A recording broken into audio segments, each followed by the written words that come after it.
Hi Christoph, nice to touch base with you. This is just a quick video of a little bit about what we're doing and about Komodo.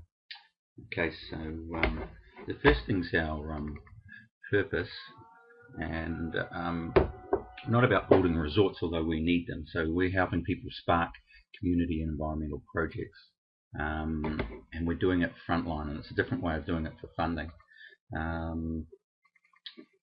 And where we are, it's Indonesia, and that's the Bali airport, and it's not far from our other bases, so it's an easy flight in for our people. And then there's the new $1 billion airport that they've put into Lombok. This is opening up tourism, bringing a lot of wealth, but this half of the island doesn't tend to be getting it, and this from here down is like a lot of poverty. So there's where we're working, and then down here is the Komodo base. There's a domestic airline. It's a couple of hour flight down here, or less. And the Komodo park's down there. Our Gili Islands base is here, so that's not far away from the international airport, and that's the islands there. Beautiful. Then that's where our headquarters is. It's really important to be there. It's not far from Bali, and we've got it's a very, very expensive place to stay. There's lots of travellers. We'll get all our resources. We'll connect all our project to people who are on that island. So we'll have an open house for visitors, and they'll be able to come in and see our projects. And so it's important we'll connect to them, and we'll get funders. We'll get all the resources we need. The next place is that's over the water, Sumbawa. That's our marine park project. Big project, big area, and the locals have really got in this. So we're going to try and have a sustainable fisheries.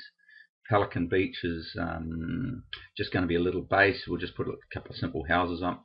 We've got 100-year-old houses. We'll just relocate. They're the easiest, and it's got the really good timber.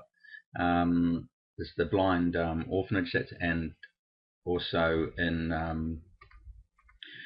Mataram City, so that's that one there. And then we've got Bora Bora Island. We've got 2 islands here. It's another project. We'll just put a couple of little simple accommodation on them. We can feed them from our Gili project.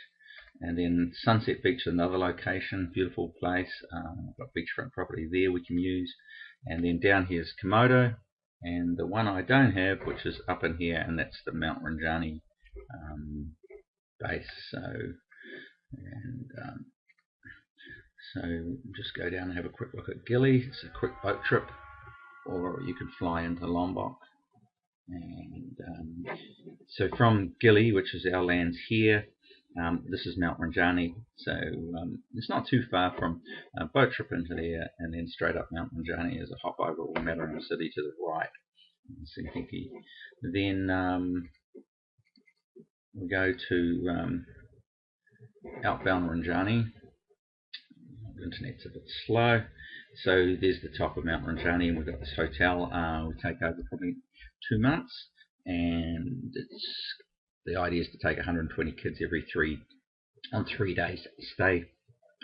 120 kids, 3 groups of 40, and get them to the top of the mountain. So it's 40 a day. We'll stagger it, and we can probably do it for under $7 each. The kids are really poor. So that's outbound Rinjani there. So it's the side of the mountain. It's 9 kilometers from the top. It's very steep. So just go and have a look. This is a world famous World Heritage Park, so we're really blessed to have this, and the government have got in. You might have seen the lake in the top in there. That's our lodge, and there's a town, and they grow a lot of it. It's in a volcanic crater, an older part of the volcano. There's the ocean. That's Sumbawa in the distance. And we are straight on this. So that's the main road coming through, and the main road, and this is the hotel just off. So it's that's road entrance, main road down here, and so we've got a big area. It's all cliff bound here, so we can put, and we've got AJ Hackett as a partner in that. Rightio, we'll run down and have a look at Komodo, which is down the coast. You can go by boat all the way down. It's $100 by boat down the coast overnight cruise, and that's the world famous Komodo National Park, Komodo Heritage Park, and it's in the top 7 wonders or top 10 wonders, Komodo National Park. And across here, like 70-80 kilometres, and at the end of that dot there is Kukusan Island here. So that's where we are. So we're coming in. That's all the main islands that Komodos are. Franca. And the island's just down here. So it's only a couple of k's into town, and a couple of k's to the airport. We'll come in and have a look at that in a minute.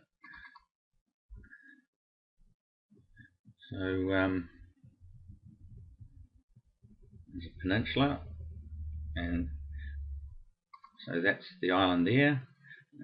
So what's really unique about this island, we've got this deep water, very deep water in here, all sand, and this is our storm area coming through here and here. So in here we get around the storms, and so the the design, it's not one you can just jump straight on and start carving around, because it's all to do with weather conditions and if it's going to be standing in a few years. So I'll just come up and have a look at this photo here. So yeah, you can see the open ocean out here, coming in here. So we've got the shelter this way from this island. It does bust its way up and come up in here, and it does come in here, but most of the time. So this is just a wonderful thing about this island, and it's 200 meters, and we've got monkeys, got 100 monkeys. This is another building problem, and they're on this island, and we've got re-eagles on the top. So the first part's going to be building and living on the water's edge as opposed to inland. And we'll just do over the water bungalows. These are very popular, and we can get good money for them if we need to. Here we are again. This here is holding tanks for fish and stuff. Okay, so you can see I've put just out here, it actually comes out a bit, just in a bit. That's our over the water bungalow arrangements. We can do whatever. I'll just turn this off again. You see this here, this is a later design, and we may not even go in there. So this here is a natural lake, but it's covered in mangroves at the moment. The mangroves aren't natural, as they've burnt the island and tried to grow grass and that on it for goats. The mud's come down, so normally there wouldn't be any mud in there. It's quite a big area, so the design's to scale, so we can dig that out, and it makes a really good natural harbour. So our boats can come in here and protected, load and unload. So that is a later thing. And then along here is easy to build. Along here is easy to build all the way along. Up in here, and so there's beautiful walks in here. And in the over the water bungalow type thing. Which one we choose doesn't really matter at this stage. I just have to have a design, of course, for our purposes. So, and then a small pool, simple pool.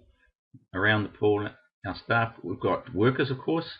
Our workers have to stay with us, so you have like a big hostel room, so it's important. And then how I was going to do these, I was pretty much going to get universities, offer them for universities, so they get the land for free, and then we'll build them a bungalow, 5 to 10 grand, get them something pretty nice, maybe 20. Depends where it goes. It's all got to be shipped in and that, but it's still not a lot of money, and it's easy. So from here, so from our location there, this is what's unique about it. You fly straight in the airport and you drive into town. We can It's only 2.5 kilometres here by boat. So we can go by here, or we can, if it's stormy, we can come in down to the road here, down through town, along here, in, and then we'll have a short boat. The other thing is, I don't want generators going. Ideally, there's power out to here now, so I'm going to try and get an underwater cable in, and then and not piss around with solar and all those costs. And you know, it's all very well thinking that you can have all this stuff, but it's got to be maintained, and it never works. In these countries, it just gets busted. So you know, and it's everywhere. I can take you around and see all this stuff all broken and people just crying over it. So we can top it up, and we can also use things like energy efficient systems, so LEDs and all that sort of stuff. And of course, eco toilets, all those sort of things. That when it comes to power, we use less and run a cable across. No generators, no backup generators, and none of that. We've become a reliable, proper outfit. Yeah, so we've seen that, and then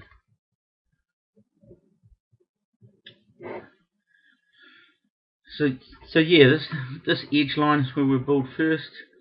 Simple stuff. I'll try and find some stuff for us. So this is our projects.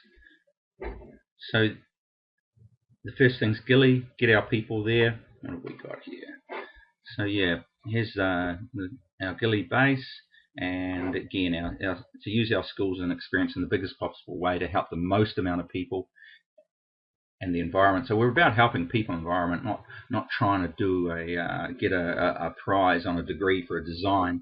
So you know, we don't need anything flash. And the other thing is, our point of difference is we're frontline, so we can do all our stuff frontline. We make our videos, we find our problems. So you only find these when you are frontline. So I'm working in different places. You find these kids, instead of coming back, mucking around, we feed back to our backline help. So we've got our frontline help. They put the video together, put all the stuff together from their iPhones and stuff, feed it back, then it can be shared on social media or whatever, and funding can be found. So yeah, that's the importance of having our computer base and everything there. I've got the talent sitting on this island. These people are there, they're doing nothing, they want to be involved, and then they can work with backline guys like you and actually feed you with information. A lot of the information you've got at the moment, and the way you're designing things, it's because, you know, I need to communicate with you better. And so you know, just having a tin roof, for example, no one sleeps under a tin roof, it's too hot. You've got a big element, so forget about tin. Off the ground, people like, if we look at, say, these buildings, I don't think they'll enlarge, but you can see the height of a person there. So they're off the ground, it's cool, we can use that for storage upstairs. And the other thing, you can't get this timber anymore. If you're thinking of building with timber, it's not eco in some ways, and they get the termites and that. Whereas this 100-year-old building, this stuff here is as hard. It's hard. So we can get them for $2,000 or $3,000, truck them in, and there we've got the shell. So why would we start from nothing? The guys can build to them. You know, we're not mucking around trying to tell them what to do. They just put it up, and then we can put our design over it, our fascia over it, our skin over it, and make it really exciting. You know, the trees and all that. So we can do anything. But that's the way to do it. Is good quality. Locals do it, and it's cheap. Oh, there we go. Yeah, thanks here to the air. Then air conditioning, all that. We don't need that. Fans and mosquito nets. There's no malaria here. So as you mentioned, I see anything. The blind massage business on this island. They need it. The kids need it. Without you coming down and actually feeling it out, trying to rename our projects and all this. These can be done at any time, of course, but to prioritise where you're sitting, you need more information to make a decision like that. And you know, I've done a lot of projects, so and I'm not a fool. And so yeah, it's just putting the bits and pieces together. So that'll be a good project. Well, it's great to be working with you. Yeah, the ideas at first are just going to be simple, but of course Komodo is our big one, so we won't be mucking around with this sort of cheaper stuff. We can still have really funky sort of things, but when it comes to Komodo, we'll put a proper set of plans in and get some really nice buildings up, and that's something that I'd like to work with you, and you know, get some really nice stuff using stone and timber and all that. Thanks.